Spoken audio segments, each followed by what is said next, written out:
Selamat datang di channel Cerita Kehidupan. Sebelum lanjut ke cerita selanjutnya, yuk subscribe dan like. Absen dulu di kolom komen ya ah. Suara detak jantung yang monoton adalah hal pertama yang menyapa kesadaran Maya. Peipe, peipe, peipe. Bunyi itu terasa seperti jarum yang menusuk perlahan ke dalam gendang telinganya. Matanya terasa seberat timah. Kelopaknya seolah direkatkan oleh tidur panjang yang tak diinginkan. Bau antiseptik yang tajam menyeruak, menyesakkan paru-parunya yang terasa kaku. Perlahan, Maya membuka mata. Cahaya lampu neon di langit-langit ruangan menghantam korneanya, memaksa air mata refleks keluar. Ia mengerjap berkali-kali, mencoba memfokuskan pandangan pada langit-langit putih yang retak di sudut kiri. Ia mencoba menggerakkan tangan kanannya, namun rasanya seperti menggerakkan balok beton. Di punggung tangannya, selang infus tertancap, mengalirkan cairan dingin yang membuatnya menggigil. "Ren Doktoranda," bisiknya. Suaranya pecah, parau, dan nyaris tak terdengar, seolah tenggorokannya baru saja melewati padang pasir yang luas. Maya menoleh ke samping. Ia mengharap menemukan sosok suaminya, Rendra, yang biasanya setia menggenggam tangannya saat ia sakit kepala ringan.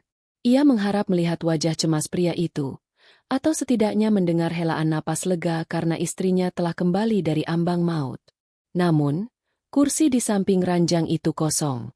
Tidak ada buket bunga yang layu, tidak ada sisa botol minuman, tidak ada tanda-tanda kehidupan selain dirinya sendiri. Kamar VIP itu luas, namun terasa mencekam. Kesunyiannya begitu pekat hingga Maya bisa mendengar aliran darah di telinganya sendiri. Dengan sisa tenaga yang ada, ia berusaha bangkit. Tubuhnya memprotes. Setiap otot terasa menyusut dan kaku. Setelah perjuangan yang melelahkan, ia berhasil duduk bersandar pada tumpukan bantal. Matanya kemudian tertuju pada sebuah amplop putih bersih yang terletak di atas nakas, tepat di samping gelas air yang sudah berdebu. Di atas amplop itu, tertulis namanya dengan tulisan tangan yang sangat ia kenali. Tulisan Rendra yang tegas, namun kali ini terlihat terburu-buru. Dengan tangan gemetar, Maya merobek amplop itu. Ia mengharapkan kata-kata cinta, atau penjelasan mengapa suaminya tidak ada di sana saat ia terbangun. Namun, hanya ada selembar kertas dengan satu kalimat pendek yang menghujam jantungnya lebih dalam dari jarum infus manapun. "Bayar semua tagihan rumah sakit dengan uangmu sendiri. Jangan pernah cari aku lagi." Dunia Maya seolah runtuh seketika. Dadanya sesak. Bukan karena selang oksigen yang baru saja ia lepas, melainkan karena pengkhianatan yang begitu dingin. 3 bulan. Dokter bilang ia koma selama 3 bulan setelah kecelakaan tragis itu. Selama itu, ia mengira cintanya adalah jangkar yang menahannya tetap hidup di alam bawah sadar. Ternyata, jangkar itu telah memutus talinya dan membiarkannya tenggelam. Air mata Maya jatuh membasahi kertas itu, memudarkan tinta hitam di sana. "Kenapa, Rendra? Kenapa?" Isaknya tertahan. Tiba-tiba, suara derit pintu yang terbuka memecah kesunyian. Maya tersentak, cepat-cepat menghapus air matanya. Ia berharap itu adalah suaminya yang sedang bercanda, atau setidaknya perawat yang akan memberinya penjelasan. Namun, yang muncul di ambang pintu bukanlah sosok yang ia kenal. Seorang pria berdiri di sana. Ia mengenakan setelan jas hitam yang sangat rapi, kontras dengan suasana rumah sakit yang serba putih. Perawakannya tinggi, dengan bahu lebar dan wajah yang seolah dipahat dari batu, dingin, kaku, namun memiliki sorot mata yang tajam seperti elang. Pria itu tidak membawa bunga atau buah. Ia membawa sebuah koper kecil dan aura intimidasi yang membuat bulu kuduk Maya berdiri. Pria itu berjalan mendekat tanpa suara. Langkah sepatunya teredam oleh karpet tipis ruangan itu. Ia berhenti tepat di ujung ranjang Maya, menatapnya dengan tatapan yang sulit diartikan, antara kasihan dan penghakiman. "Kau sudah bangun, Nyonya Maya?" Suara pria itu berat dan bariton, menggema di ruangan kosong itu. Siapa Anda?" tanya Maya, berusaha menutupi getar di suaranya. Ia meremas surat dari Rendra di bawah selimutnya. Pria itu tidak langsung menjawab. Ia mengeluarkan sebatang rokok, namun tidak menyalakannya karena sadar ia berada di rumah sakit. Ia hanya memutar-mutarnya di antara jari-jarinya yang panjang. "Namaku Aris," jawabnya singkat. "Dan aku di sini bukan untuk merayakan kesembuhanmu. Aku di sini karena suamimu, Rendra, telah membuat kesalahan besar. Kesalahan yang harganya jauh lebih mahal daripada nyawamu yang baru saja kembali ini." Maya mengernyit. Rasa bingung mulai mengalahkan rasa sedihnya. "Apa maksud Anda?" "Suami saya, dia hanya pergi sebentar. Dia pasti akan kembali." Aris mendengus remeh. Sebuah tawa kecil yang terdengar sangat sinis. Ia melangkah maju, mendekatkan wajahnya ke arah Maya hingga Maya bisa mencium aroma parfum sandalwood yang maskulin bercampur aroma tembakau yang samar. "Dia tidak akan kembali, Maya. Dia pergi membawa semua aset perusahaan, uang tabunganmu, bahkan perhiasan ibumu yang tersisa di brankas. Dia tidak hanya meninggalkanmu dengan tagihan rumah sakit sebesar 1,5 miliar rupiah, tapi dia juga meninggalkanmu sebagai jaminan atas utang-utangnya padaku." Dunia Maya kembali berputar. "Jaminan? Apa maksudmu jaminan? Aku bukan barang." Aris berdiri tegak kembali, menatap Maya dengan pandangan datar. "Bagi Rendra, kau adalah barang yang sangat berharga untuk ditukarkan dengan kebebasannya. Dia menandatangani kontrak penyerahan diri atas namamu jika dia tidak bisa melunasi utangnya dalam 3 bulan. Dan hari ini, tepat saat kau membuka mata, waktu itu sudah habis." Maya merasa mual. Pengkhianatan Rendra ternyata bukan sekadar meninggalkan, tapi menjualnya secara mentah-mentah. Di ruangan yang kosong dan sunyi ini, Maya menyadari bahwa perjuangannya untuk hidup baru saja dimulai, dan pria misterius di hadapannya ini mungkin adalah iblis yang akan menagih nyawanya. Ruangan VIP itu mendadak terasa menyempit. Oksigen seolah tersedot keluar, meninggalkan Maya yang megap-megap dalam keheningan yang mencekam. Kalimat Aris barusan, sebagai jaminan, bergema di dinding otak Maya seperti lonceng kematian. Ia menatap pria di hadapannya, mencari secercah tanda bahwa ini semua hanyalah lelucon sakit yang dirancang Rendra untuk mengejutkannya setelah koma. Namun, mata Aris sedingin es kutub. Tidak ada ruang untuk gurauan di sana. "Jaminan?" Suara Maya akhirnya keluar, meski hanya berupa bisikan pecah. "Ini gila. Kita hidup di negara hukum, Tuan Aris. Anda tidak bisa. Anda tidak bisa memiliki seseorang hanya karena selembar kertas." Aris menarik sebuah kursi kayu dari sudut ruangan. Suara derit kaki kursi yang beradu dengan lantai granit terdengar seperti sayatan pisau. Ia duduk dengan santai, menyilangkan kaki panjangnya, dan menatap Maya dengan ketenangan yang mengerikan. "Hukum." Aris tersenyum tipis, sebuah senyum yang tidak mencapai matanya. "Hukum adalah untuk mereka yang punya uang untuk menyewanya. Maya, suamimu, Rendra, tahu betul cara bermain di zona abu-abu. Dia meminjam uang dari organisasi yang tidak menggunakan pengadilan untuk menagih. Kami menggunakan kontrak privat. Dan dalam kontrak itu, kau adalah aset yang diserahkan secara sukarela oleh pemegang sahnya, suamimu sendiri." Maya mencengkeram sprei rumah sakit hingga buku jarinya memutih. "Dia bukan pemilikku. Aku istrinya, bukan propertinya." Sayangnya, dokumen yang dia tanda tangani mengatakan hal lain. Aris membuka koper kecil yang ia bawa dan mengeluarkan selembar map kulit berwarna hitam. Ia menyodorkannya ke arah Maya.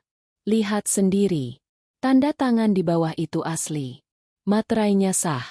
Dan yang lebih menarik, ada surat kuasa penuh atas namamu yang sudah dipalsukan, atau mungkin kau tanda tangani tanpa membaca, beberapa bulan sebelum kecelakaan itu terjadi."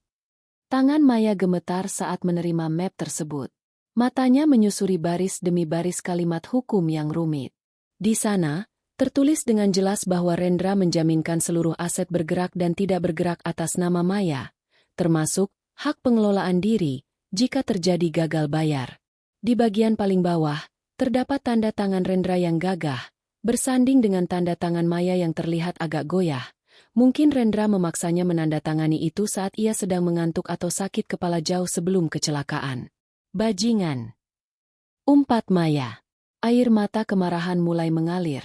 bukan lagi air mata kesedihan. Rendra tidak hanya meminjam uang untuk bisnis tekstilnya yang bangkrut. Lanjut Aris, suaranya tetap datar tanpa emosi.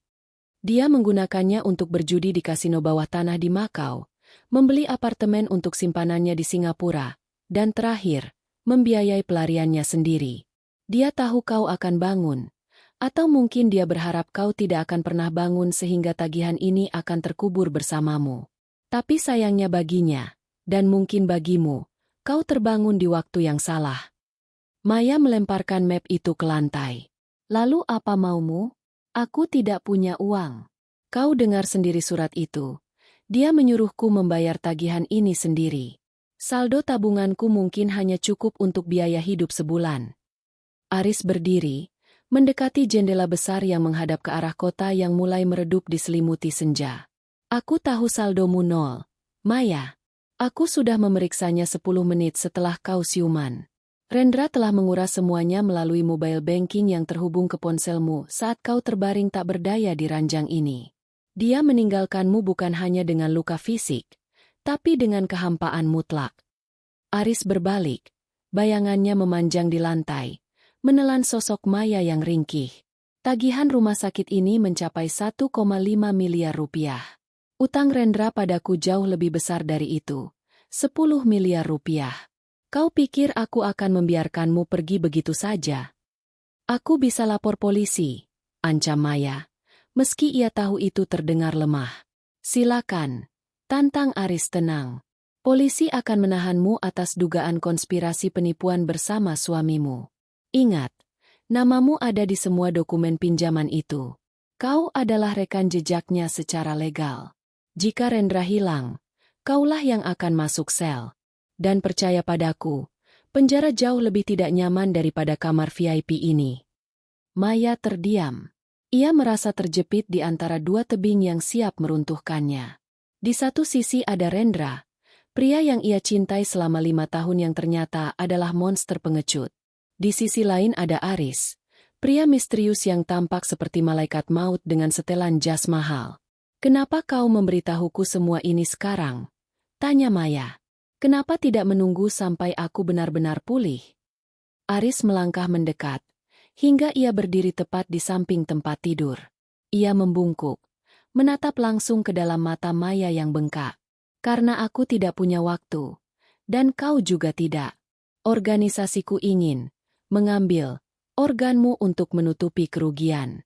Mereka melihatmu sebagai sekumpulan daging yang bisa diuangkan.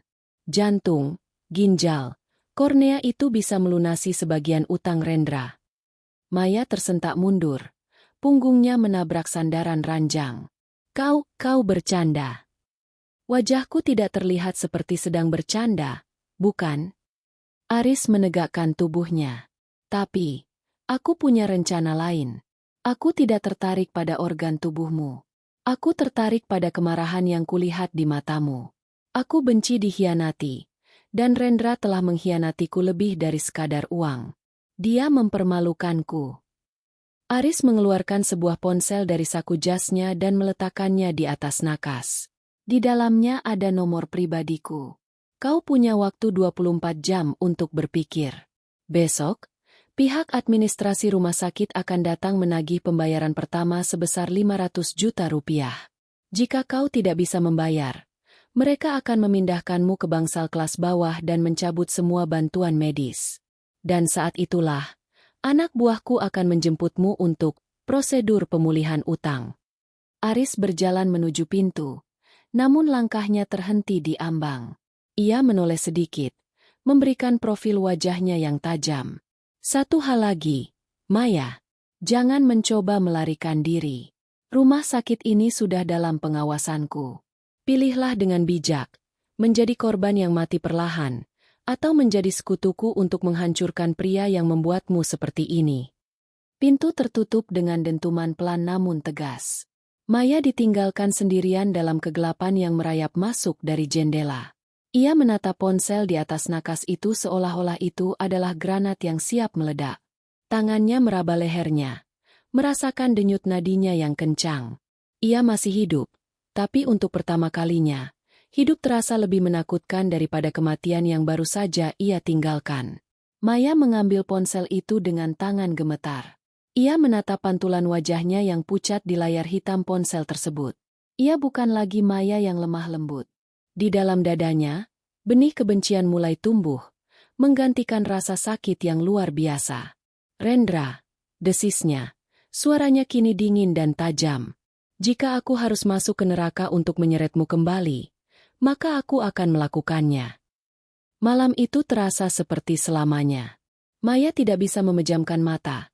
Setiap kali ia mencoba, bayangan wajah Rendra yang tersenyum di hari pernikahan mereka berubah menjadi seringai iblis yang meninggalkannya di jurang kematian.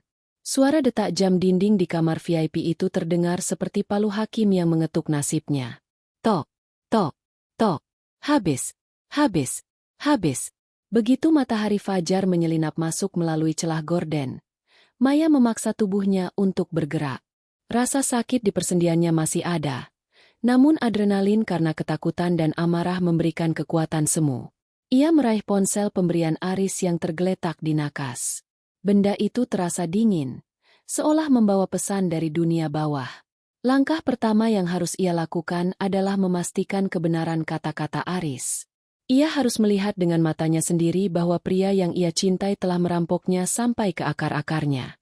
Dengan jari gemetar, Maya mencoba masuk ke aplikasi perbankan di ponselnya. Sandi pertama, tanggal pernikahan mereka. Sandi kedua, ulang tahun Rendra. Jantung Maya berdegup kencang. Ia mencoba satu kombinasi lagi, angka yang pernah Rendra katakan sebagai angka keberuntungan mereka. Klik. Aplikasi terbuka. Maya menahan napas saat layar memuat saldo. Matanya membelalak. Angka yang muncul di sana bukan lagi ratusan juta hasil jerih payahnya sebagai arsitek lepas selama bertahun-tahun. Di sana hanya tertulis, Rp12.500. "Bajingan kau, Rendra!" teriak Maya. Suaranya pecah menabrak dinding kamar yang bisu. Ia melempar ponsel itu ke atas kasur. Saldo itu bahkan tidak cukup untuk membeli paket makan siang di kantin rumah sakit ini, apalagi membayar tagihan miliaran rupiah. Ia memeriksa riwayat transaksi. Selama 3 bulan ia terbaring koma, terjadi penarikan rutin setiap minggu.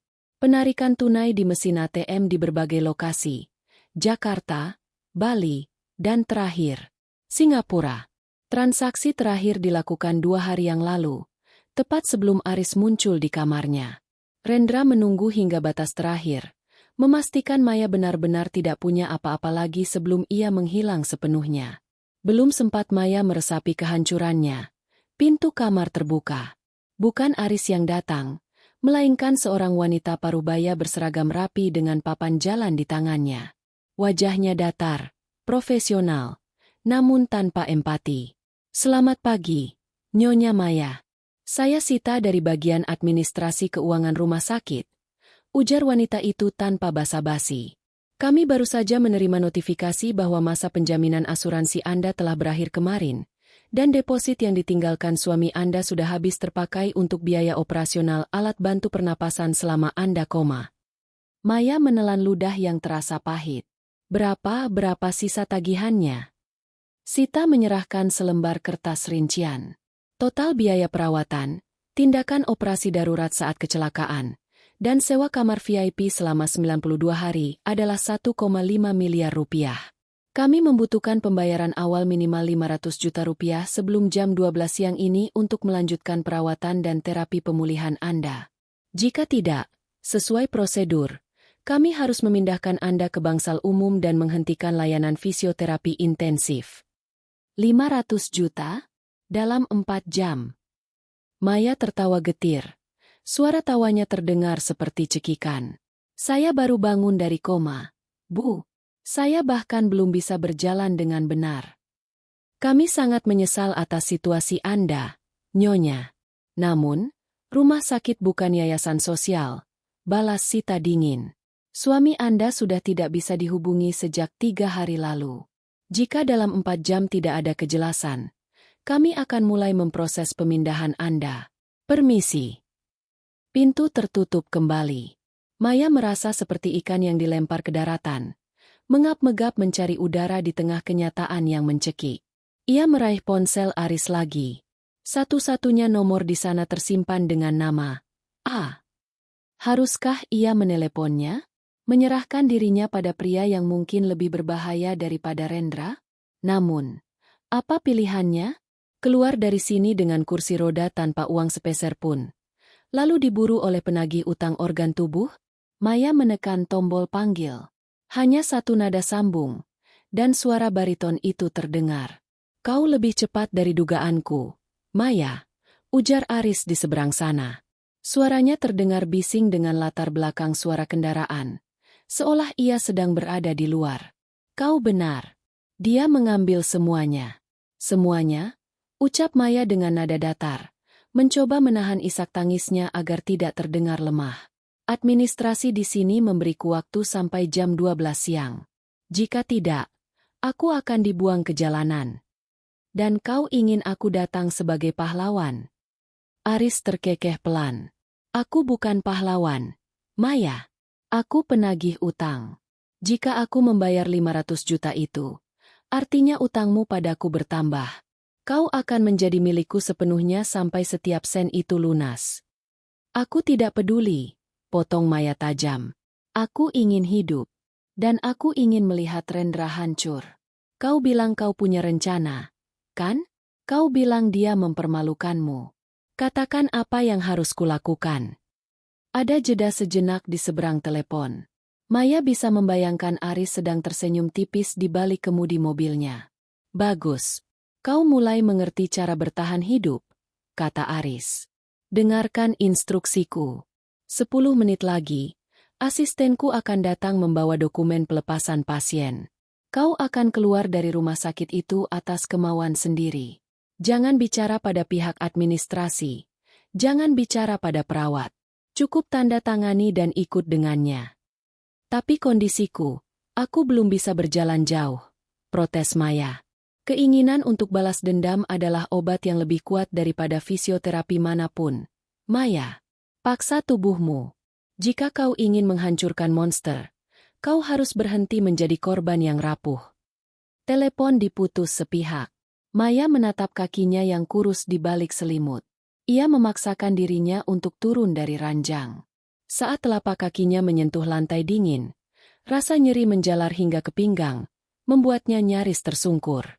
Ia berpegangan pada tiang infus. Giginya bergeletuk menahan perih. Tepat 10 menit kemudian, seorang pria muda berpakaian serba hitam, tampak seperti ajudan Aris, masuk tanpa mengetuk. Ia menyerahkan sebuah tas berisi pakaian bersih dan sebuah kursi roda. Tuan Aris menunggu di bawah, Nyonya, ucap pria itu singkat. Maya berganti pakaian dengan susah payah.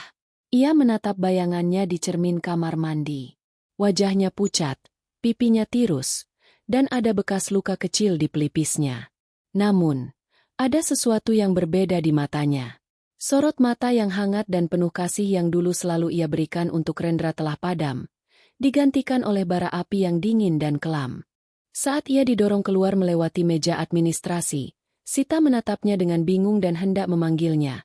Namun ajudan Aris hanya menunjukkan sebuah kartu hitam yang membuat wanita administrasi itu terdiam dan menunduk ketakutan. Di lobi rumah sakit, sebuah sedan hitam mewah sudah menunggu. Kaca jendelanya perlahan turun, menampakkan wajah Aris yang tersembunyi di balik kacamata hitam. Selamat datang di kehidupan barumu, Maya, ucap Aris saat pintu mobil dibuka untuknya. Hari ini kau kehilangan segalanya. Tapi mulai besok, kita akan mulai mengambil kembali apa yang seharusnya menjadi milikmu, dan milikku. Maya masuk ke dalam mobil, meninggalkan gedung rumah sakit yang menjadi saksi bisu pengkhianatannya. Saat mobil itu melaju membelah kemacetan kota, Maya tahu bahwa mulai detik ini, ia bukan lagi istri yang dikhianati. Ia adalah pion dalam permainan berbahaya Aris, dan ia akan memastikan bahwa ia adalah pion yang akan menumbangkan raja. Mobil sedan hitam itu melaju membelah kemacetan kota Jakarta yang pengap. Namun di dalam kabin, suasananya sedingin es. Maya menyandarkan kepalanya ke kaca jendela, menatap gedung-gedung tinggi yang lewat seperti bayangan masa lalu yang memudar. Di sampingnya, Aris tetap diam, Jemarinya mengetuk pelan permukaan tas kulit di pangkuannya. Aroma sandalwood dari tubuh pria itu entah bagaimana memberikan rasa aman yang aneh. Meski Maya tahu pria ini bisa saja menghancurkannya kapan saja. "Kita tidak ke apartemenku?" tanya Maya saat menyadari mobil itu berbelok ke arah yang salah. "Apartemenmu sudah disita bank pagi ini, Maya." Rendra menjadikannya jaminan kedua setelah ia gagal membayar bunga pinjaman bulan lalu. Jawab Aris tanpa menoleh. "Semua barangmu sudah dikemas dan dipindahkan ke tempat yang lebih aman." Mobil itu akhirnya berhenti di depan sebuah rumah kolonial tua yang tersembunyi di balik rimbunnya pohon beringin di daerah Menteng. Pagar besinya yang tinggi terbuka otomatis. Rumah itu tampak megah namun suram, seolah menyimpan rahasia di setiap sudut temboknya yang berlumut tipis. "Turunlah," perintah Aris. Ajudan Aris membantu Maya pindah ke kursi roda. Mereka memasuki ruang tamu yang luas dengan plafon tinggi. Di tengah ruangan, sebuah meja jati besar dipenuhi dengan tumpukan dokumen, foto-foto, dan beberapa paspor. "Duduk." Aris menunjuk kursi di depan meja. Ia melepaskan jas hitamnya, menyisakan kemeja putih yang lengannya digulung hingga siku, memperlihatkan tato geometris rumit di lengan bawahnya. "Kau bilang kau punya tawaran," ujar Maya. Suaranya kini lebih stabil. "Aku sudah keluar dari rumah sakit. Aku sudah tidak punya apa-apa. Sekarang katakan, apa yang kau inginkan dariku?" Aris menyebarkan beberapa foto di atas meja. Foto-foto itu menunjukkan Rendra, suaminya, sedang tertawa di sebuah bar mewah dengan seorang wanita cantik berambut pirang. Di foto lain, Rendra tampak sedang bersalaman dengan seorang pria asing di depan sebuah kasino. Rendra bukan hanya seorang penipu kecil, Maya. Dia adalah bagian dari skema pencucian uang yang lebih besar. Dia mencuri 10 miliar dariku, tapi dia juga membawa lari data klien penting yang bisa menghancurkan reputasi organisasiku. Aris menatap tajam ke mata Maya. "Aku bisa saja mengirim orang untuk menghabisinya dalam semalam. Tapi itu terlalu mudah. Aku ingin dia merasakan kehilangan yang sama seperti yang kau rasakan. Aku ingin dia memohon untuk mati." Maya menatap foto suaminya dengan tatapan kosong. Rasa sakit itu mulai mengeras menjadi kristal kebencian. "Lalu kenapa kau membutuhkanku? Kau punya anak buah, punya senjata, punya uang." "Karena Rendra terlalu waspada terhadapku. Dia tahu wajah setiap orang yang bekerja untukku. Tapi dia menganggapmu sudah mati, atau setidaknya lumpuh permanen di rumah sakit. Kau adalah satu-satunya orang yang bisa mendekatinya tanpa memicu alarm peringatan di kepalanya." Aris mencondongkan tubuh, suaranya merendah. "Aku ingin kau menjadi umpan. Aku akan membentukmu kembali. Menghapus jejak, Maya yang lemah lembut, dan menggantinya dengan sosok yang akan membuatnya berlutut." "Kau ingin aku merayunya kembali?" Maya bertanya dengan nada jijik. "Bukan merayu, menghancurkannya dari dalam. Kau akan masuk ke dalam hidup barunya sebagai orang asing, seorang investor atau rekan bisnis yang membawa tawaran yang tidak bisa ia tolak. Saat dia sudah masuk ke dalam perangkapmu, saat itulah aku akan menarik talinya." Aris mengeluarkan sebuah kotak bludru kecil. Di dalamnya terdapat sebuah cincin berlian yang sangat besar, jauh lebih mewah dari cincin pernikahan yang pernah diberikan Rendra. "Biaya rumah sakitmu sudah kulunasi. Rumah ini akan menjadi tempat tinggalmu selama masa pemulihan. Aku akan menyediakan pelatih fisik, ahli bahasa, dan penata gaya.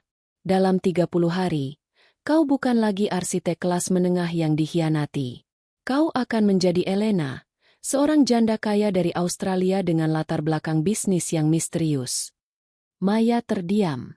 Tawaran ini gila. Ini adalah kontrak dengan iblis.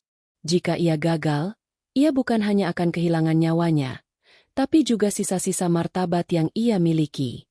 Namun, saat ia melihat foto Rendra yang sedang memeluk wanita lain, api di dadanya berkobar kembali. "Kenapa kau begitu membencinya, Aris? Ini bukan cuma soal 10 miliar, kan?" tanya Maya tiba-tiba. Gerakan tangan Aris terhenti. Matanya berkilat sesaat. Kilatan kemarahan yang murni dan gelap.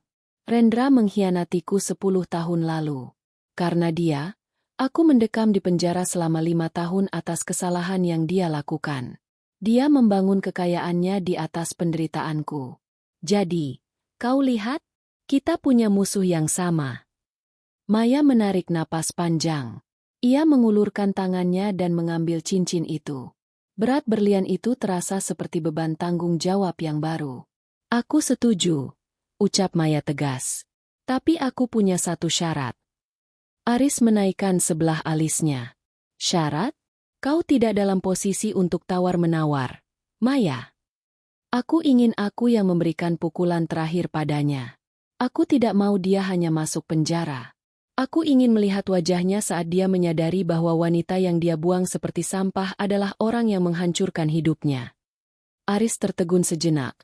Lalu tawa pendek pecah dari bibirnya. Kali ini, senyumnya terlihat lebih nyata, meski tetap berbahaya. Ternyata aku tidak salah memilihmu. Kesepakatan tercapai. Aris berdiri dan mengisyaratkan asistennya untuk masuk. Mulai besok, hidupmu akan menjadi neraka. Fisioterapi pagi hari, latihan akting di siang hari, dan mempelajari laporan keuangan di malam hari. Kau harus belajar berjalan lagi, tapi kali ini dengan kepala tegak dan langkah yang mematikan. Saat Aris berjalan keluar dari ruangan, ia berhenti di dekat pintu. Satu hal lagi, Maya. Jangan pernah jatuh cinta padaku. Aku di sini bukan untuk menyelamatkanmu. Aku di sini untuk memenangkan perangku. Dan dalam perang, pion seringkali harus dikorbankan. Maya menatap punggung Aris yang menghilang di balik pintu kayu besar. Ia menggenggam cincin itu erat-erat hingga permukaannya menusuk telapak tangannya. Jangan khawatir, Aris. Bisiknya pada keheningan ruangan. Hatiku sudah mati di rumah sakit itu. Sekarang, hanya ada keinginan untuk membalas dendam. Maya memutar kursi rodanya menuju jendela, menatap taman yang mulai gelap. Ia tahu, mulai besok, Maya yang lama akan dikubur dalam-dalam. Dan saat ia lahir kembali sebagai Elena, dunia, terutama Rendra, tidak akan pernah siap menghadapinya. 3 minggu telah berlalu sejak Maya menginjakkan kaki di rumah kolonial itu. Setiap harinya adalah siksaan yang terukur. Pagi hari dimulai dengan fisioterapi intensif yang dipimpin oleh seorang mantan instruktur militer bernama Bram. Maya dipaksa berjalan di atas treadmill, menahan beban, dan melatih otot-ototnya yang sempat menyusut. Rasa sakitnya begitu hebat hingga seringkali ia menangis di tengah latihan, namun Aris biasanya hanya berdiri di ambang pintu, memperhatikan tanpa ekspresi, seolah air mata Maya hanyalah pelumas bagi mesin balas dendam yang sedang ia bangun. Jangan gunakan kakimu hanya untuk menopang tubuh, Maya. Tegur Aris suatu sore saat Maya terjatuh untuk kesekian kalinya. Gunakan itu untuk menginjak lawanmu. Berdiri. Maya menggeram, mencengkeram pegangan besi, dan menyeret tubuhnya tegak kembali. Keringat membanjiri wajahnya yang kini lebih tirus dan tegas. Rambut kusamnya telah dipotong pendek dengan gaya chic yang modern.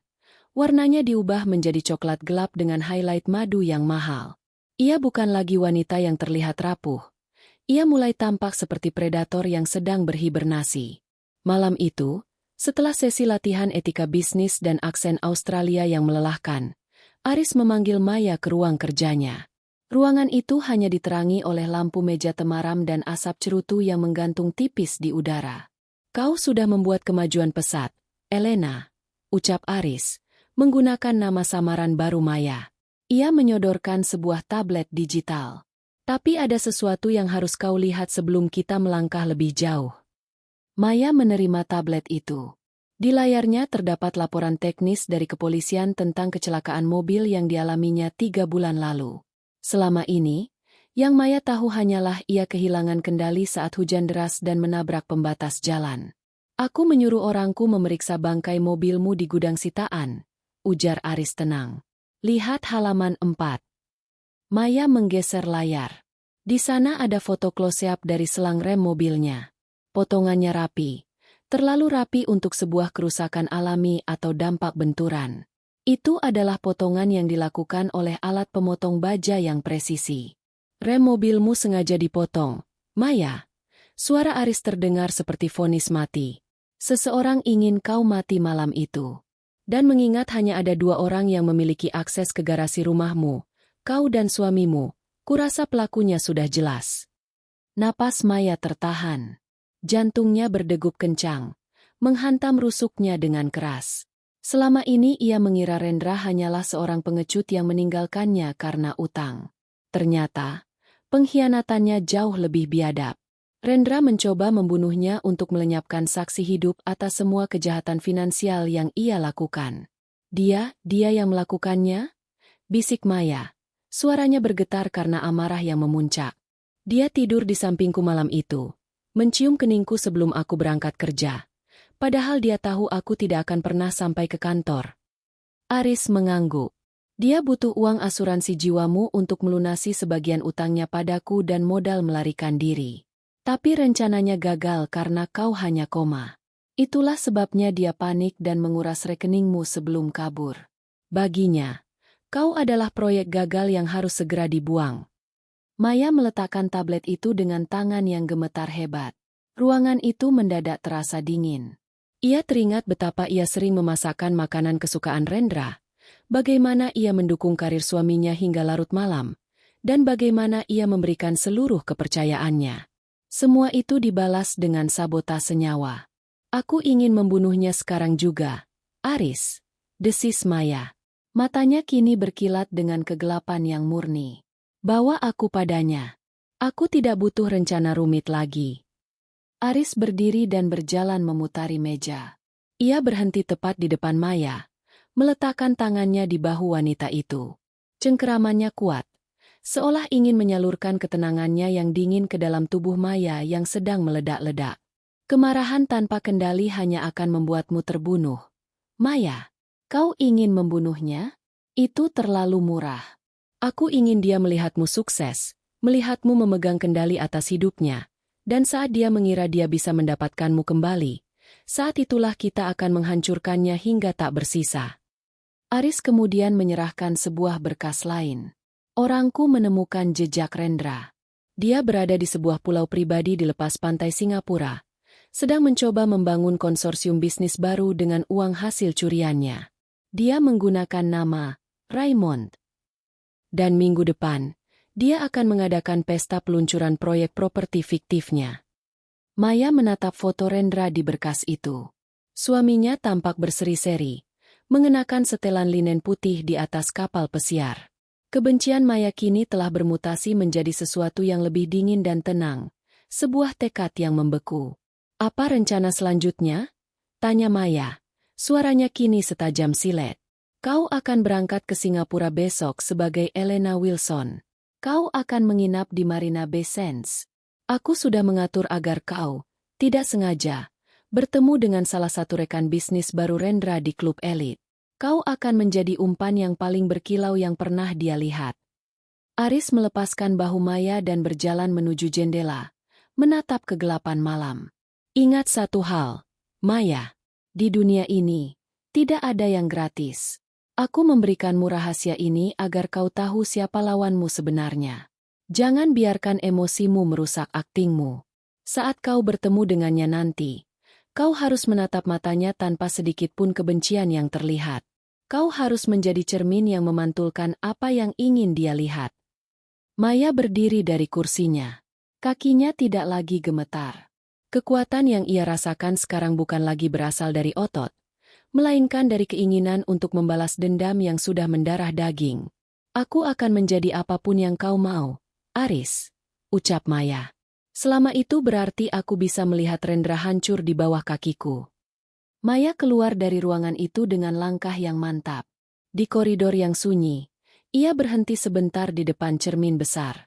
Ia menatap sosok Elena yang terpantul di sana. Wanita di cermin itu terlihat asing, cantik, dan mematikan. Maya menyentuh bekas luka kecil di pelipisnya yang kini tertutup oleh riasan sempurna. Selamat tinggal, Maya, batinnya. Mulai besok, mimpi buruk Rendra akan dimulai. Singapura menyambut Maya dengan udara lembab yang mewah dan gemerlap lampu neon yang memantul di permukaan Teluk Marina. Namun, bagi Maya, kota ini bukan tempat liburan. Ini adalah medan tempur. Di dalam kamar suite mewah Marina Bay Sands, Ia berdiri di depan cermin besar, menatap sosok yang kini disebut Elena Wilson. Gaun malam berwarna merah marun berbahan sutra melekat sempurna di tubuhnya yang kini lebih sintal dan atletis hasil latihan keras bersama Bram. Rambut pendeknya ditata bergelombang elegan, dan sepasang anting berlian pemberian Aris berkilau di bawah lampu kristal. Tidak ada lagi jejak Maya, istri bankir yang penurut dan berpakaian bersahaja. Yang ada hanyalah Elena, janda kaya dengan tatapan predator yang tenang. Ingat, Elena. Suara Aris terdengar dari perangkat AirPH kecil yang tersembunyi di balik rambutnya. Aris berada di kamar sebelah, memantau melalui kamera tersembunyi yang terpasang di bros perak di dadanya. Rendra ada di bar lantai 57 malam ini. Dia sedang mencoba mendekati pengusaha properti asal Malaysia, Tan Sri Khalid. Targetmu bukan Rendra, setidaknya belum. Targetmu adalah membuat Tan Sri Khalid terpesona padamu. Aku mengerti, jawab Maya singkat. Suaranya kini lebih rendah, dengan aksen internasional yang halus, hasil latihan berjam-jam. Maya melangkah keluar kamar. Setiap langkahnya kini mantap. Tumit sepatu stiletonya mengetuk lantai marmer dengan irama yang penuh percaya diri. Di dalam lift, ia mengatur napasnya. Jantungnya berdegup kencang, tapi bukan karena takut, melainkan karena antisipasi. Saat pintu lift terbuka di lantai 57, suasana bar yang eksklusif langsung menyambutnya. Alunan musik jazz lembut bercampur dengan denting gelas kristal. Dan di sana, di sudut ruangan dekat jendela besar, ia melihatnya. Rendra. Pria itu tampak sangat tampan dengan setelan jas linen berwarna krem. Ia sedang tertawa, memegang gelas whisky, dan tampak sangat akrab dengan seorang pria tua berperawakan subur, Tan Sri Khalid. Di samping Rendra, seorang wanita muda dengan gaun terbuka menggelayut di lengannya. Wanita yang sama di foto yang ditunjukkan Aris. Maya merasakan gelombang mual yang hebat menghantam dadanya. Itu adalah pria yang mencoba membunuhnya. Itu adalah pria yang membiarkannya membusuk di rumah sakit. Namun, ia teringat kata-kata Aris. Jadilah cermin yang memantulkan apa yang ingin dia lihat. Maya mengabaikan keberadaan Rendra. Ia berjalan menuju bar dengan anggun, memesan segelas martini, dan duduk di posisi yang memastikan profil wajahnya terlihat jelas oleh meja Tan Sri Khalid. Dia melihatmu, bisik Aris di telinganya. Bukan Rendra, tapi Khalid. Bagus. Sekarang, mainkan peranmu. Benar saja, beberapa menit kemudian, Tan Sri Khalid bangkit dari kursinya dan berjalan menuju bar. Rendra tampak bingung namun tetap mengikuti dari belakang seperti asisten yang setia. Maaf mengganggu, Nona. Suara Tan Sri Khalid terdengar berat dan ramah. Saya jarang melihat wajah secantik Anda di bar privat ini. Apakah Anda baru di Singapura? Maya menoleh perlahan, memberikan senyum tipis yang misterius. Elena Wilson. Dan ya, saya baru mendarat pagi ini dari Sydney. Hanya mencari sedikit ketenangan sebelum pertemuan bisnis besok. Bisnis? Di bidang apa, jika saya boleh tahu? Tanya Khalid. Tampak sangat tertarik. Logistik dan investasi aset, jawab Maya tenang. Ia melirik sekilas ke arah Rendra yang berdiri di belakang Khalid. Mata Rendra membelalak. Ia menatap Maya dengan intensitas yang mengerikan. Maya bisa melihat kebingungan di wajah suaminya. Rendra tampak seperti sedang melihat hantu. Ia memperhatikan fitur wajah Maya, mencoba mencari kemiripan dengan istrinya yang seharusnya sudah mati atau cacat. Namun, riasan tebal, gaya rambut, dan cara bicara Maya yang sangat berbeda membuat Rendra ragu. Kenalkan, ini rekan bisnis saya, Raymond. Ucap Khalid sambil memberi isyarat pada Rendra. Rendra melangkah maju, tangannya sedikit gemetar saat mengulurkan tangan. Raymond, senang berkenalan dengan Anda, Nyonya Wilson. Maya menerima jabat tangan itu. Kulit Rendra terasa dingin dan lembab. Maya ingin sekali mencengkeram tangan itu dan mematahkan jari-jarinya. Namun ia justru memberikan senyum paling manis yang pernah ia miliki. Senang bertemu Anda, Tuan Raymond. Ucap Maya. Ia menahan jabat tangan itu 1 detik lebih lama dari biasanya. Menatap langsung ke dalam mata Rendra. Wajah Anda terasa sangat familiar. Apakah kita pernah bertemu sebelumnya? Rendra tampak menelan ludah dengan susah payah. Saya rasa tidak, Nyonya. Saya menghabiskan banyak waktu di Eropa belakangan ini. Ah, mungkin hanya perasaan saya saja. Maya melepaskan tangannya dengan santai. Dunia ini sempit, bukan? Percakapan berlanjut. Maya dengan cerdik memamerkan pengetahuannya tentang pasar saham dan properti, membuat Tan Sri Khalid semakin terkesan. Rendra hanya diam, sesekali mencuri pandang ke arah Maya dengan raut wajah yang tersiksa oleh rasa penasaran. Ia tampak gelisah, seolah-olah pondasi dunia barunya yang mewah mulai retak hanya karena kehadiran satu wanita asing. Elena, tawarkan dia untuk bergabung di meja mereka. Instruksi Aris. Tan Sri, sepertinya membosankan jika saya minum sendirian di sini, ujar Maya dengan nada menggoda. Apakah Anda keberatan jika saya bergabung dengan meja Anda sebentar? Tentu saja. Sebuah kehormatan, jawab Khalid antusias. Sepanjang malam itu, Maya duduk di antara Khalid dan Rendra.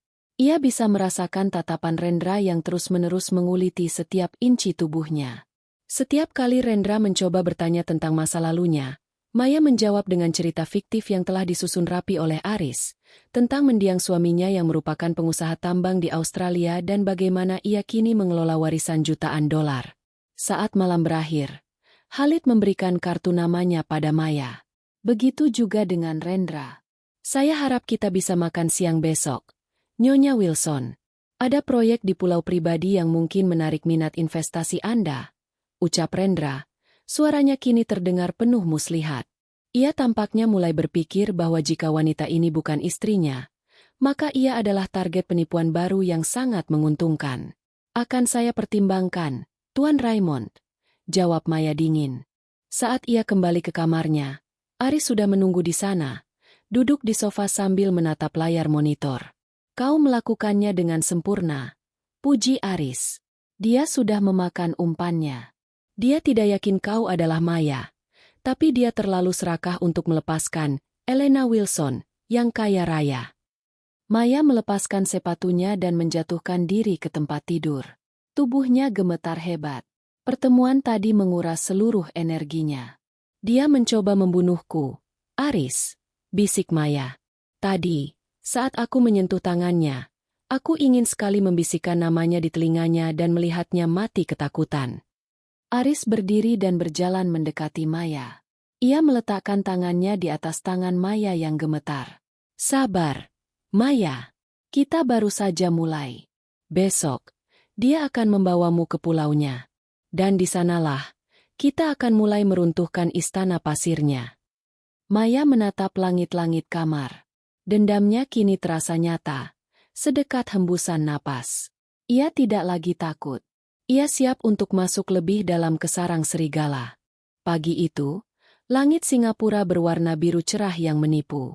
Sebuah helikopter pribadi telah menunggu di atap gedung, siap membawa Elena Wilson ke Pulau Nirwana, sebuah pulau kecil yang disewa Rendra dengan uang hasil penipuan. Maya duduk di dalam kabin yang kedap suara, mengenakan kacamata hitam besar dan gaun floral sutra yang melambai tertiup angin baling-baling. Di sampingnya, Rendra duduk dengan angkuh, sesekali mencuri pandang ke arah pergelangan tangan Maya, seolah mencari bekas luka yang ia tahu seharusnya ada di sana. Pulau ini adalah masa depan, Elena, ujar Rendra. Suaranya berusaha terdengar meyakinkan di balik deru mesin. Konsorsium kami akan membangun resor bintang 6 di sini. Tan Sri Khalid sudah berkomitmen, dan kami hanya butuh satu mitra strategis lagi untuk menutup pendanaan tahap awal. Maya tersenyum di balik kacamatanya. Ia tahu persis bahwa proyek ini adalah sebuah skema Ponzi raksasa. Rendra menggunakan uang investor baru untuk membayar bunga investor lama, sementara sisanya ia gunakan untuk gaya hidup mewahnya. Kedengarannya ambisius, Raymond, sahut Maya tenang. Tapi saya lebih suka melihat angka daripada pemandangan. Saya harap Anda menyiapkan laporan auditnya. Tentu saja, jawab Rendra cepat, meski ada kilatan kegelisahan di matanya. Saat helikopter mendarat, Maya disambut oleh kemewahan yang memuakan. Pelayan berseragam putih berbaris rapi, dan sebuah villa modern dengan dinding kaca berdiri angkuh menghadap laut lepas. Maya melangkah keluar, merasakan pasir putih di bawah kakinya. Di telinganya, suara Aris kembali terdengar melalui alat komunikasi yang sangat kecil. Masuklah ke ruang kerjanya di lantai 2. Orangku bilang ada brankas tersembunyi di balik lukisan potret dirinya. Kita butuh daftar investor asli dan nomor rekening pelariannya. Aku butuh waktu untuk menyegarkan diri sebelum kita makan siang, Raymond. Ujar Maya sambil menoleh pada suaminya. Apakah saya bisa menggunakan salah satu kamar di atas? Tentu, Nyonya Wilson. Pelayan akan mengantar Anda. Rendra membungkuk sopan, namun matanya tetap menyelidiki. Begitu pintu kamar terkunci, Maya tidak membuang waktu. Ia tidak pergi ke kamar mandi, melainkan menyelinap keluar melalui balkon yang menghubungkan kamar tamu dengan ruang kerja utama. Jantungnya berdegup kencang. Jika ia tertangkap sekarang, Aris tidak akan bisa menolongnya tepat waktu. Ia memasuki ruang kerja Rendra yang berbau cerutu dan kulit mahal. Persis seperti kata Aris, di balik lukisan narsis Rendra yang mengenakan jas berkuda, terdapat sebuah brankas digital tingkat tinggi. Gunakan alat dekripsi yang kuberikan di dalam tas kosmetikmu. Perintah Aris. Maya mengeluarkan sebuah perangkat kecil berbentuk cakram dan menempelkannya ke panel angka. Angka-angka di layar berputar cepat. Sambil menunggu, mata Maya tertuju pada sebuah bingkai foto kecil di sudut meja. Itu adalah foto pernikahan mereka. Tapi wajah Maya telah dicoret dengan spidol hitam hingga berlubang. Rasa mual kembali menghantamnya. Rendra tidak hanya ingin melupakannya. Dia membencinya dengan cara yang sangat sakit. Kebencian itu memberi Maya keberanian ekstra. Klik. Brankas terbuka. Di dalamnya, Maya menemukan tumpukan paspor palsu dengan berbagai nama, serta sebuah buku catatan kecil berwarna hitam. Ia segera memotret setiap halaman menggunakan kamera mini di brosnya. Di halaman terakhir, ia menemukan sesuatu yang membuatnya membeku. Sebuah polis asuransi jiwa atas namanya yang sudah dicairkan, lengkap dengan surat keterangan kematian palsu yang ditandatangani oleh seorang dokter di rumah sakit lama. Dia benar-benar menganggapku mati, bisik Maya. Suaranya bergetar. Elena, apakah Anda di dalam? Suara Rendra terdengar dari balik pintu ruang kerja. Maya tersentak. Dengan gerakan kilat, ia menutup brankas, merapikan lukisan, dan melompat kembali ke balkon tepat saat gagang pintu berputar. Ia berhasil masuk ke kamarnya dan berpura-pura sedang memperbaiki riasan di depan cermin saat Rendra masuk tanpa mengetuk. Oh, Raymond, Anda mengejutkan saya, ucap Maya, mencoba mengatur napasnya agar tetap tenang. Rendra berdiri di ambang pintu, matanya menyapu seluruh ruangan sebelum tertuju pada Maya. Ia berjalan mendekat, memperpendek jarak di antara mereka hingga Maya bisa mencium aroma whisky dari napas pria itu. Maafkan ketidaksopanan saya, kata Rendra dengan nada yang tiba-tiba berubah menjadi dingin. Hanya saja, semakin lama saya menatap Anda, semakin saya merasa bahwa dunia ini penuh dengan keajaiban. Anda tahu, mendiang istri saya memiliki tahi lalat kecil yang sama di balik telinga kirinya. Tangan Rendra terangkat, hendak menyentuh rambut Maya. Maya tidak mundur. Ia justru menatap Rendra dengan tatapan menantang yang berapi-api. Mungkin itu sebabnya Anda begitu bersemangat mendekati saya, Raymond. Balas Maya dengan suara yang tenang namun tajam.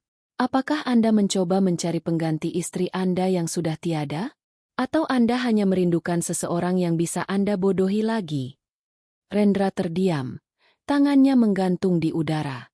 Sebuah seringai tipis muncul di wajahnya. Anda wanita yang berbahaya, Elena Wilson.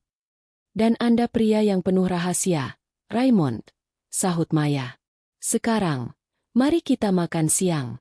Saya ingin mendengar lebih banyak tentang pulau impian Anda ini sebelum saya memutuskan untuk menulis cek senilai $50 juta.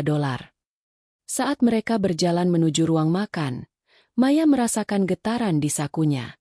Pesan singkat dari Aris masuk ke ponselnya. Data sudah kuterima. Rencana tahap 2 dimulai malam ini. Bersiaplah untuk konfrontasi. Makan siang itu terasa seperti perjamuan terakhir. Maya duduk di hadapan pria yang pernah ia cintai, pria yang mencoba membunuhnya, dan kini ia tahu persis di mana letak semua kelemahannya. Rendra mengira dia sedang memancing ikan besar, tanpa menyadari bahwa dia sendirilah yang sedang berenang menuju jaring yang sudah ditebar luas oleh Maya dan Aris di tengah lautan sunyi ini. Malam di Pulau Nirwana berubah menjadi panggung sandiwara yang megah. Cahaya obor temaram berjajar di sepanjang bibir pantai, sementara alunan musik klasik yang dimainkan kuartet gesek mencoba menutupi suara deburan ombak yang mulai ganas. Rendra telah mengundang belasan investor potensial, semuanya pria berjas mahal yang haus akan keuntungan cepat. Namun, pusat perhatian malam itu tetaplah Elena Wilson. Maya keluar dari vilanya mengenakan gaun sutra hitam bakles yang memperlihatkan punggungnya yang mulus, tanpa cacat, hasil perawatan intensif selama sebulan terakhir. Ia sengaja membiarkan lehernya polos tanpa kalung, hanya anting berlian tunggal yang berkilau. Di telinganya, suara Aris kembali menyapa, lebih rendah dari biasanya. Rendra sudah mulai mabuk oleh ambisinya sendiri. Dia merasa kemenangan sudah di depan mata. Saatnya kau memberikan umpan terakhir, Maya. Ajak dia ke dermaga barat, tempat yang jauh dari keramaian para investor. Maya melangkah masuk ke area pesta. Rendra langsung menyambutnya, menggandeng lengannya dengan posesif yang membuat Maya ingin berteriak jijik. Elena, perkenalkan, ini rekan-rekan saya. Mereka semua tidak sabar mendengar pendapatmu tentang proyek ini.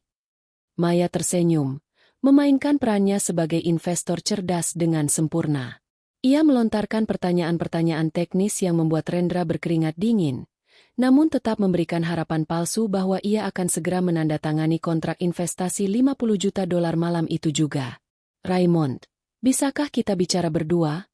Bisik Maya di tengah kebisingan pesta. Suasana di sini terlalu sesak untuk membicarakan uang sebesar itu. Mata Rendra berkilat senang. Tentu, Elena. Mari ke dermaga. Pemandangan bulan di sana sangat luar biasa. Mereka berjalan menjauh dari kerumunan. Suara musik perlahan memudar, digantikan oleh orkestra alam dari angin laut yang kencang. Dermaga barat adalah struktur kayu panjang yang menjorok ke laut gelap. Di ujungnya, hanya ada satu lampu gantung kecil yang bergoyang tertiup angin. Jadi, Rendra memulai, mencoba merangkul pinggang Maya. Apa yang membuatmu ragu, Elena? Kau tahu proyek ini akan melipat gandakan kekayaanmu dalam 2 tahun. Maya melepaskan tangan Rendra dengan halus dan berjalan ke ujung dermaga, menatap hamparan air hitam di bawahnya. Aku tidak ragu pada proyeknya, Raymond. Aku ragu pada orangnya. Rendra tertawa kecil, melangkah mendekat. Aku adalah pria yang jujur dalam bisnis. Tanyakan pada siapapun. Jujur. Maya berbalik perlahan. Ia melepas kacamata hitam yang sedari tadi ia kenakan meski di malam hari, membiarkan matanya menatap langsung ke dalam manik mata Rendra di bawah cahaya lampu yang remang. Apakah jujur termasuk memotong selang rem mobil istrinya sendiri? Udara seolah membeku. Senyum di wajah Rendra menghilang seketika, digantikan oleh ekspresi yang sulit diartikan, antara bingung, terkejut, dan ketakutan yang murni. Ia mundur selangkah, tangannya gemetar. Apa yang kau katakan? Siapa kau sebenarnya? Suara Rendra tercekat. Maya melangkah maju, memperpendek jarak. 3 bulan. Rendra, 3 bulan aku tidur dalam kegelapan yang kau ciptakan. Kau pikir selembar surat dan tagihan rumah sakit akan menguburku? Kau pikir asuransi jiwa itu cukup untuk membiayai pelarianmu dengan pelacur itu? Rendra membelalak. Wajahnya pucat pasi seputih kertas. Maya? Tidak mungkin. Maya sudah cacat. Dia dokter bilang dia tidak akan pernah bangun. Dokter yang kau suap untuk memalsukan kematianku. Maya tertawa. Suara tawa yang dingin dan menusuk tulang. Kau meremehkanku, Rendra. Kau meremehkan keinginan seorang wanita untuk membalas dendam. Kau hantu. Rendra tergagap, hampir terjatuh dari pinggiran dermaga. Bukan hantu, sayang. Aku adalah tagihan yang datang untuk menagih nyawamu, desis Maya. Tiba-tiba, suara langkah kaki sepatu pantofel yang tegas terdengar dari arah kegelapan di belakang mereka. Sesosok pria muncul dari balik bayangan pohon kelapa, menyulut sebatang rokok dengan tenang. Aris. Halo, Rendra. Sapa Aris dengan nada santai namun mematikan. Lama tidak bertemu sejak kau mencuri 10 miliarku dan menjaminkan, istri hantumu, ini padaku. Rendra menoleh ke arah Aris, lalu kembali ke Maya. Ia terjepit di antara dua pemangsa. Aris? Jadi kalian bekerja sama. Kerja sama. Aris menghembuskan asap rokoknya ke udara malam. Lebih tepatnya, aku hanya menyediakan panggung. Maya yang melakukan semua aktingnya. Dan harus kuakui, dia jauh lebih berbakat darimu dalam hal menipu. Rendra mulai panik. Ia merogoh saku jasnya, mencoba mencari ponsel atau senjata. Namun Aris lebih cepat. Sebuah titik merah dari laser bidikan senjata muncul tepat di dada Rendra. Berasal dari salah satu penembak jitu Aris yang bersembunyi di kegelapan pulau. Jangan bergerak, Rendra. Perintah Aris dingin. Semua investor di sana adalah orang-orangku yang menyamar. Rekeningmu di Singapura sudah dikosongkan 10 menit yang lalu. Pulau ini sudah dikepung. Kau tidak punya apa-apa lagi. Tidak ada uang, tidak ada nama, dan sebentar lagi tidak ada napas. Rendra jatuh berlutut di depan Maya. Air mata buaya mulai mengalir di pipinya. Maya, maafkan aku. Aku terpaksa melakukannya. Aku terlilit utang. Aku diancam. Aku mencintaimu. Maya, tolong, katakan pada Aris untuk melepaskanku. Kita bisa mulai lagi dari awal dengan uang yang tersisa. Maya menatap suaminya yang bersimpuh di kakinya. Pria yang dulu ia puja kini tampak seperti serangga kecil yang menjijikan. Ia merasakan dorongan kuat untuk menendang wajah itu ke dalam laut. Namun ia ingat janjinya pada Aris. Ia ingin Rendra menderita lebih lama dari sekadar kematian yang cepat.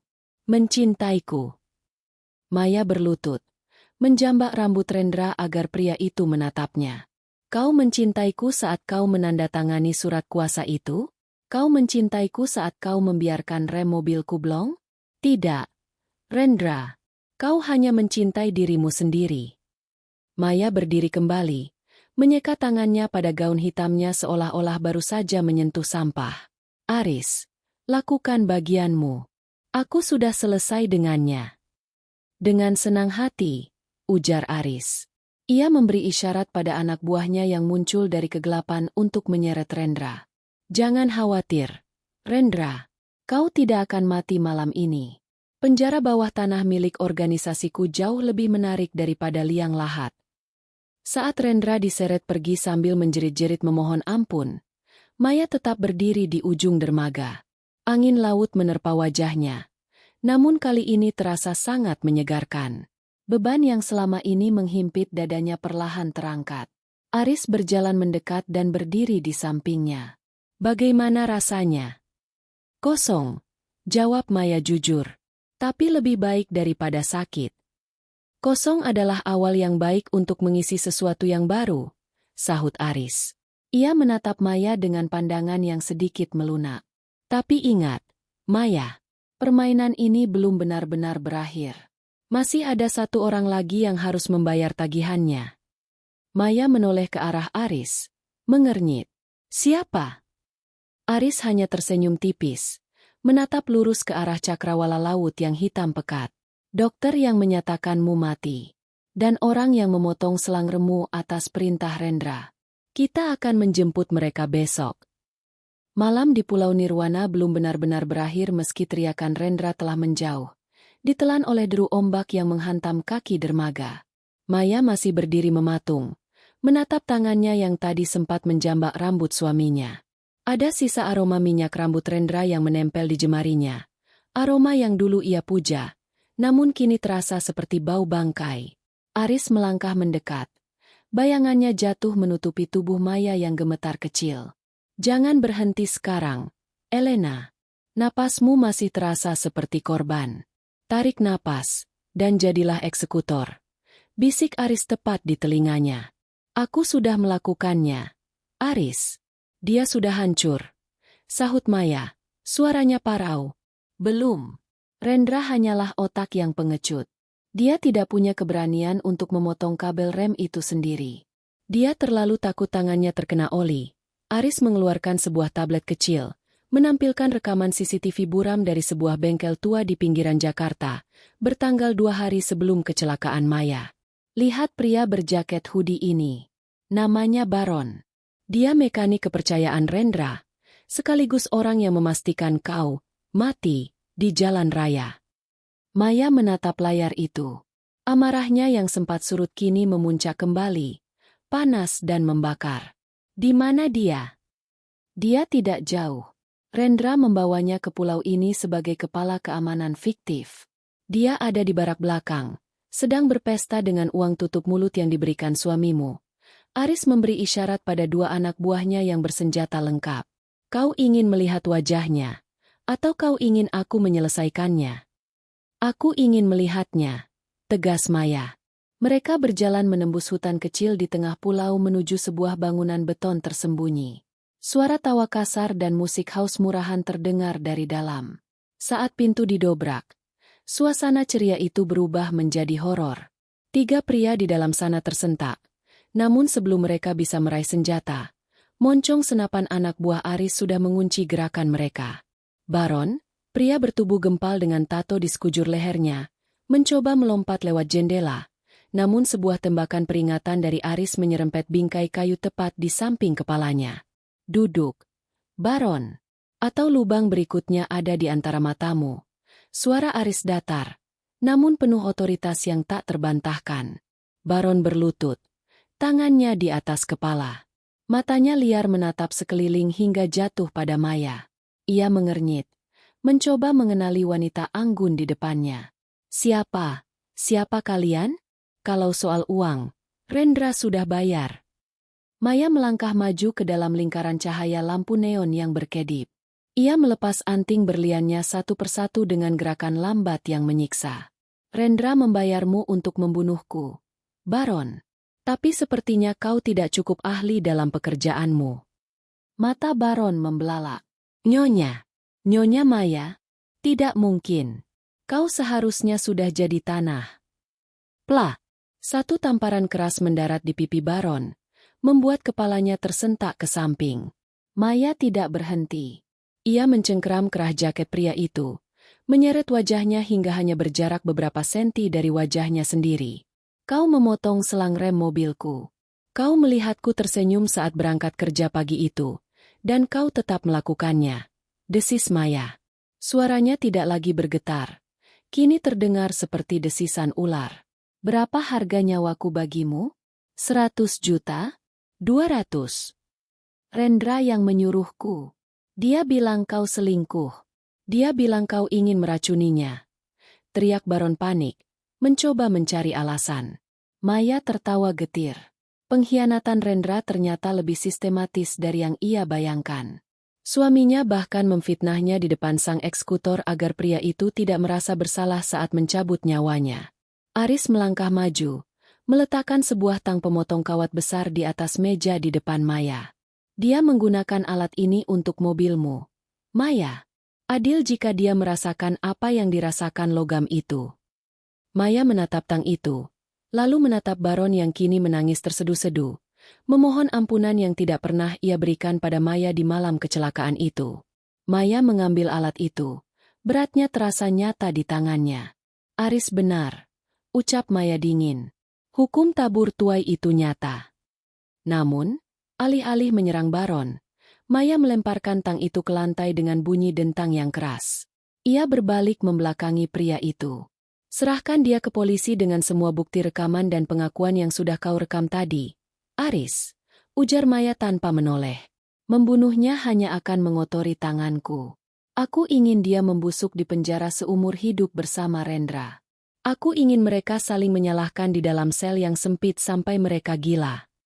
Aris menatap Maya dengan pandangan yang sulit diartikan. Ada sedikit rasa kecewa, namun lebih banyak rasa hormat. Pilihan yang berkelas. Elena. Menghancurkan masa depan seseorang jauh lebih menyakitkan daripada mengakhiri hidupnya seketika. Aris memberi isyarat pada anak buahnya untuk menyeret Baron keluar. Ruangan itu kembali sunyi. Maya menyandarkan tubuhnya ke dinding beton yang dingin, merasa seluruh kekuatannya luruh. Transformasinya menjadi Elena telah mencapai puncaknya. Namun di balik itu, Maya merasa jiwanya telah terkikis habis. Sudah berakhir? Tanya Maya lirih. Aris berjalan mendekat. Berdiri sangat dekat hingga Maya bisa merasakan hangat tubuhnya. Ia mengangkat dagu Maya, memaksa wanita itu menatap matanya yang gelap. Hampir. Rendra dan Baron sudah tamat. Tapi kau bukan lagi Maya yang lama, dan kau belum sepenuhnya menjadi Elena. Aris mengusap pipi Maya dengan ibu jarinya. Kau punya bakat, Maya. Keberanianmu malam ini membuktikan kau bisa mengendalikan dunia yang gelap ini. Aku punya tawaran terakhir untukmu. Maya mengerutkan kening. Tawaran apa lagi? Jangan kembali ke hidupmu yang membosankan sebagai arsitek. Tetaplah bersamaku. Jadilah mitraku. Kita bisa mengambil alih semua aset Rendra secara legal, dan kau bisa mengelola jaringan investasi yang kita bangun dari puing-puing kehancurannya. Kau tidak perlu lagi takut pada siapapun. Maya menatap Aris. Ia menyadari bahwa pria ini tidak hanya menyelamatkannya untuk balas dendam, tapi untuk membentuknya menjadi senjata baru. Aris adalah pemangsa yang cerdas. Dia tidak membuang aset yang berharga. Aku butuh waktu untuk berpikir, jawab Maya. Kau punya waktu seumur hidup, sahut Aris sambil tersenyum tipis. Tapi sekarang, mari kita tinggalkan pulau terkutuk ini. Helikopter sudah menunggu. Tagihan rumah sakitmu sudah lunas. Maya, sekarang, saatnya kau menikmati keuntungan dari rasa sakitmu. Saat mereka berjalan menuju landasan helikopter, Maya melihat cahaya fajar mulai menyembul di ufuk timur. Pulau Nirwana yang semalam tampak seperti neraka, kini terlihat indah dan tenang. Namun, Maya tahu, ia tidak akan pernah sama lagi. Ia telah membayar nyawanya dengan dendam, dan sekarang, ia akan membangun dunianya sendiri di atas abu masa lalunya. 2 bulan telah berlalu sejak malam berdarah di Pulau Nirwana. Jakarta masih tetap sama, sibuk, berisik, dan penuh dengan kepalsuan. Namun bagi Maya, kota ini kini terasa seperti taman bermain yang ia kuasai dari balik bayangan. Ia tidak lagi tinggal di rumah kolonial tua milik Aris. Ia telah membeli sebuah penthouse minimalis di pusat kota, sebuah benteng kaca yang menghadap langsung ke gedung perkantoran tempat Rendra dulu biasa menyombongkan diri. Pagi itu, Maya duduk di balkonnya, menyesap kopi pahit sambil membaca laporan berita di tabletnya. Headline utama hari ini, skema Ponzi terbesar terbongkar. Mantan CEO Raymond alias Rendra divonis penjara seumur hidup. Maya tersenyum tipis. Bukan senyum kemenangan yang meledak-ledak, melainkan senyum dingin yang penuh kepuasan yang tenang. Rendra tidak hanya kehilangan hartanya, ia kehilangan kewarasannya. Di dalam sel isolasi, Rendra terus-menerus berteriak bahwa istrinya adalah hantu yang kembali dari kubur untuk mencekiknya. Tidak ada yang mempercayainya. Bagian medis penjara menyatakan dia menderita skizofrenia akut akibat tekanan mental dan penyalahgunaan zat selama pelariannya. Baron juga tidak bernasib lebih baik. Dengan kesaksian Maya dan bukti sabotase yang diberikan Aris, ia dijatuhi hukuman mati atas percobaan pembunuhan berencana. Keadilan, meski datang terlambat dan dengan cara yang bengis, akhirnya mengetuk pintu mereka masing-masing. Suara bel pintu apartemennya berbunyi. Maya tidak perlu melihat monitor untuk tahu siapa yang datang. Hanya satu orang yang memiliki akses khusus ke lantai ini. Aris masuk dengan langkah tenang, mengenakan setelan jas abu-abu yang pas di tubuhnya. Ia membawa sebuah map kulit berwarna coklat tua dan meletakkannya di atas meja kopi di depan Maya. Kau terlihat lebih segar hari ini, Elena. Sapa Aris. Ia masih memanggilnya dengan nama itu. Sebuah pengingat akan identitas yang ia ciptakan. Aku merasa lebih ringan, Aris. Jawab Maya tanpa menoleh. Bagaimana dengan urusan kita di Singapura? Selesai. Aset Rendra di luar negeri telah disita dan dialihkan ke yayasan yang kau kelola. Secara legal, kau sekarang adalah salah satu wanita terkaya di negeri ini, meskipun secara teknis kau sudah mati di catatan sipil lama. Aris duduk di kursi seberang Maya, menatapnya dengan intensitas yang tak pernah pudar. Dokumen di depanmu itu adalah akta kelahiran dan paspor barumu. Maya Indah Lestari sudah benar-benar terkubur. Di sana tertulis namamu sebagai Elena Arisha. Maya mengambil paspor itu, mengusap sampulnya yang halus. Elena Arisha? Nama yang menarik. Aku datang untuk menagih jawabanmu, Maya. Suara Aris merendah, menjadi lebih personal. Pesta balas dendam sudah usai. Lampu sudah padam. Rendra sudah membusuk. Sekarang, apa yang akan kau lakukan dengan hidupmu yang mahal ini? Kau bisa pergi ke Swiss, mengganti wajahmu lagi, dan hidup tenang selamanya. Atau tetap bersamamu dan menjadi bagian dari duniamu yang gelap. Potong Maya. Ia berdiri dan berjalan menuju tepi balkon, menatap kemacetan di bawah sana. Duniaku tidak selalu gelap. Aris ikut berdiri di belakang Maya namun tidak menyentuhnya. Aku butuh seseorang yang punya nyali sepertimu. Seseorang yang tahu rasanya dikhianati dan tahu cara membalasnya dengan presisi. Kita bisa membangun kerajaan yang lebih bersih dari apa yang dilakukan Rendra, tapi dengan kekuatan yang lebih besar dari hukum manapun. Maya berbalik, menatap mata Aris. Selama ini, ia selalu bertanya-tanya apakah Aris menyelamatkannya karena cinta, dendam, atau sekadar investasi. Kini ia tahu jawabannya. Aris mencintai potensi kehancuran dan kebangkitan yang ada dalam diri Maya. Pria ini tidak mencari istri. Ia mencari mitra yang setara, seorang ratu untuk mendampingi rajanya di papan catur yang berbahaya. Kau tahu, Aris. Maya melangkah mendekat. Jarinya menyentuh kerah jas Aris yang rapi. Saat aku terbangun dari koma dan melihat surat Rendra, aku pikir hidupku sudah berakhir. Aku pikir aku hanyalah korban dari pria yang salah. Maya menjeda. Sebuah kilatan tajam muncul di matanya. Tapi kau mengajariku satu hal penting. Bahwa tagihan rumah sakit itu bukan hanya soal uang. Itu adalah harga dari kelemahanku.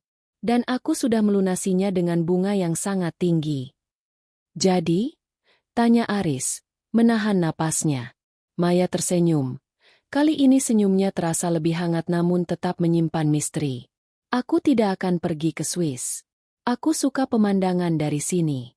Dan aku rasa, Elena Arisha punya banyak pekerjaan yang harus diselesaikan bersamamu. Aris membalas senyum itu. Sebuah ekspresi langka yang menunjukkan rasa bangga yang murni. Ia mengulurkan tangannya. Dan kali ini Maya menyambutnya dengan genggaman yang kuat, bukan lagi sebagai wanita yang butuh perlindungan, tapi sebagai sekutu yang mematikan. Di kejauhan, sirene ambulans terdengar meraung-raung, mengingatkan Maya pada hari ia terbangun di ruangan kosong itu. Namun kini, ruangan di sekitarnya tidak lagi kosong. Ia memiliki kekuasaan, ia memiliki identitas baru, dan ia memiliki pria yang sama berbahayanya dengan dirinya di sampingnya. Kebebasan ini memang mahal. Ia harus membayar dengan kepolosan dan masa lalunya. Namun bagi Maya, melihat dunia dari atas sini, harga itu terasa sangat pantas. Mari kita mulai babak barunya. Aris, bisik Maya. Dengan senang hati, Elena, jawab Aris. Mereka berdiri bersama di balkon itu, menatap masa depan yang tidak pasti namun penuh dengan kemungkinan, sementara di bawah sana, dunia terus berputar tanpa menyadari bahwa dua predator baru saja bergabung untuk menguasai hutan beton ini. Tamat.